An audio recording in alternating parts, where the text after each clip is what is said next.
What's up, everybody? I'm back with part 2 of the court's response to Kathleen Zellner's latest filing on behalf of Stephen Avery. I will link part 1 in the description below so you can go have a view for yourself. I'm going to pick right back up where I left off. Like I said, part 1 is linked in the description, so if you want to get caught up, you can. The defendant then asserts that the record contains sufficient evidence to prove that Bobby Dassey was the only member of the household at the time during certain days and hours when some of the searches were concluded. The defendant bases this conclusion on the self-reported routine schedules of all other members of the Dassey family that would have kept him out of the house at the time that the searches were conducted. Based on those routine schedules, the defendant asserts that every other member of the family living in the Dassey house was excluded from conducting incriminating searches, that only Bobby could have researched these violent and pornographic images found on the family computer. The defendant asserts that he too must be eliminated as a person who conducted the searches because he had no access to the Dassey home and did not have the password to the computer. As further proof that he could not have conducted the computer searches, the defendant notes that most of the violent pornographic images discovered were accessed after he was taken into custody on November 9, 2005, and Brendan Dassey, also convicted of crimes related to this murder, was in custody on March 1, 2006, when more of the violent images were searched. The defendant further cites Bobby Dassey's testimony at trial, in which he states he was home alone and asleep from 6:30 a.m. to 2:30 p.m. on October 31st, 2005, because there were searches done on the Dassey family computer during those hours. The defendant asserts that the only conclusion that can be drawn is that Bobby Dassey conducted those searches. The defendant also refers to documentation of an interview of Bobby taken on November 17, 2017, in which he stated that the family computer was located on a desk in the living room of the Dassey home at the time. Bobby further denies that the computer was ever located in his bedroom. However, crime scene photos taken on November 12, 2005 show the computer in that location, meaning Bobby Dassey's bedroom. The defendant further cites an affidavit taken on June 25, 2018, in which Bobby's brother Blaine stated that the family computer was located in Bobby's room and Bobby was the primary user. Based on that evidence, the defendant asserts that the violent pornographic images researched by Bobby were conducted sufficiently close in time and were sufficiently similar in manner to the murder to establish a motive for Bobby to have committed a crime. In further support of his assertions, the defendant cites the report of his expert, Dr. Ann Burgess. Dr. Burgess states that in her affidavit, there is a well-established causal connection between pornography consumption and violent behaviors. The defendant further refers to an affidavit submitted in a prior motion submitted by former FBI agent Greg McCrary, in which he offered his opinion that searches for violent, underage, and child pornography combined with images and searches for dead bodies reflect a comorbidity of sexual paraphernalia. Agent Greg further conducted that Bobby was becoming obsessively deviant in viewing of violent pornography in the weeks before Teresa Halbach's murder. The state disputes the conclusion drawn in the defendant's argument, asserting that the defendant is misrepresenting the facts of the case. The state argues that the defendant has fallen short of establishing Bobby Dassey was in fact the person who conducted the computer searches in question, or that the searches conducted were probative or relevant to prove that anyone had motive to commit murder in October 2005. The state argues that once again the defendant failed to establish that Bobby Dassey conducted any of the searches cited by the defendant. Referring back to a previous decision by the Court of Appeals, the state recounted the court's conclusion that the mere fact that Bobby could have been home alone when some of the searches were conducted was not conclusive evidence, in fact, that he did conduct those searches. That's absolutely ridiculous. They're somewhat agreeing that he could have been home alone, but stating that even though he was home alone, that doesn't mean he conducted the searches. Nah, there was a ghost. The defendant, the court continued, cannot rely on the opinion of a computer expert or anyone else's speculation as to what Mr. Dassey's actual schedule was on any particular day in question, a fact which applies to other family members as well. The state notes that there is no citations to any facts of record establishing Bobby Dassey's whereabouts at the time the searches were conducted, or any evidence that conclusively establishes that no other person had access to the home or to the computer at the time in question. Furthermore, the state notes that the defendant provided no citations of record to specific images that would directly relate to the crime committed or identify how any of the images were relevant to any specific individual having motive to commit murder. Referring again to the Court of Appeals decision, the state notes that the court previously concluded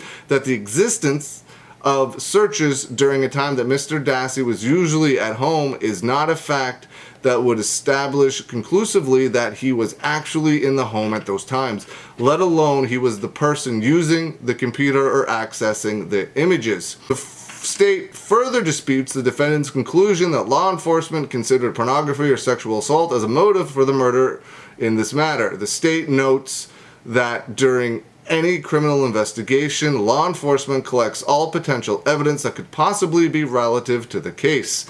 The evidence is then analyzed for determination as to whether it has any bearing on the crime committed. The mere fact that the investigator sees the computer does not prove any theory of the case. The state asserts that any relevance assigned by the defendant to seize the computer is unsupported speculation. The state also argues that the images and terms found during the computer search and cited by the defendant as evidence of motive for the murder are not similar to what actually occurred during the commission of the crime and are not relevant to proving motive for anyone, including Mr. Dassey. The state asserts that someone having conducted a search for terms like news, body, journal, and cement, which are very general and not specifically related to this crime, does not show that the searcher had a propensity to have committed this specific crime. The state notes that the defendant's own exhibits show that the majority of the searches for pornography and violent graphic images have no direct similarity to the manner in which this crime was committed. The state further points out that most of the searches refer to the defense occurred on a weekend when anyone in the house could have access the family computer, while other searches occurred after 3:45 p.m. on a weekday when Blaine would have had access to the computer as well. Additionally, the state points out that the defendant's timeline, which he asserts that Bobby was the only person who could have conducted the searches, does not account for the time when Mashot School District spring break took place between March 24th, 2005 and March 30th. Blaine, Brendan, or anyone invited over by the boys could have accessed the computer. Between April 7th, 2006 and April 18th, 2006, Blaine had access to the computer as well. The state goes on to argue that 128 searches listed and relied upon by the defendant as evidence, only 28 of those occurred during a time that is alleged that only Bobby Dassey could have accessed the computer. Furthermore, of those searches, only 3 of those searches occurred prior to Teresa Halbach's murder. Assuming for the purposes of this motion that those 3 searches were conducted by Bobby Dassey, the state argues that a mere 3 searches conducted prior to the murder of Teresa Halbach fails to demonstrate that Bobby Dassey was a consumer of violent pornography prior to the murder, thus failing to establish that theory of motive by the defendant. Addressing the defendant's citation of Dressler versus MCCAUGHTRY,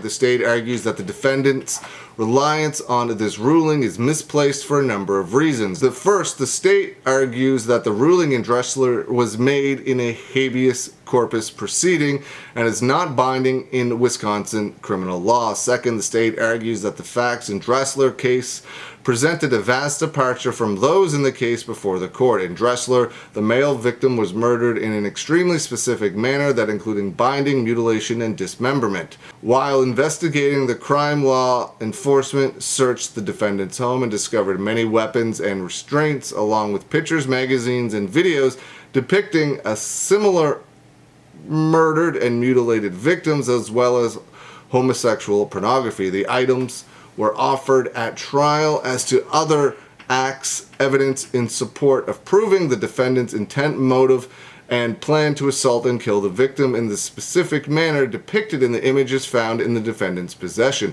The state argues that the facts in the case at bar and those in Dressler are substantially different. In Dressler, the state notes that there were no dispute and physical evidence belonged to the defendant and was in his exclusive possession. In this matter, the state argues that the defendant has not provided any facts to prove that Bobby Dassey was the person in possession of the pornography alleged to be the motive for the murder, or had exclusive access to the computer. In addition, the pornography images discovered in the Dressler case very close mirrored the evidence discovered at the crime scene itself. The state argues that the defendant neither submitted any images taken from the Dassey computer that show an individual who was shot, burned, nor any pornographic images that depict acts with any similarity to Teresa Halbach's murder.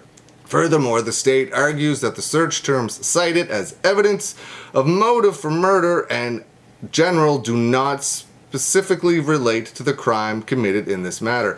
Finally, the state notes that all of the violent images and pornography found in the Dressler case were in the exclusive possession of the perpetrator before the murder occurred. The media evidence in Dressler, the state argues, showed a prior disposition to commit the crime and a great similarity to the actual crime itself. Because of the evidence was in possession of the defendant prior to the crime having been committed, the state argues that it did in fact demonstrate a motive, plan, and intent to commit the crime as alleged.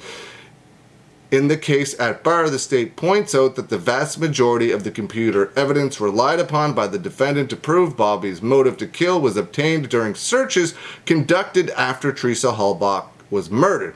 The state further states that the images and search results from the Dassey computer did not directly mirror the manner in which the victim was killed. Unlike in the defendant Dressler, the state notes that the evidence offered by the defendant as proof of motive cannot be proved to have been obtained by or have been in the sole possession of Bobby Dassey.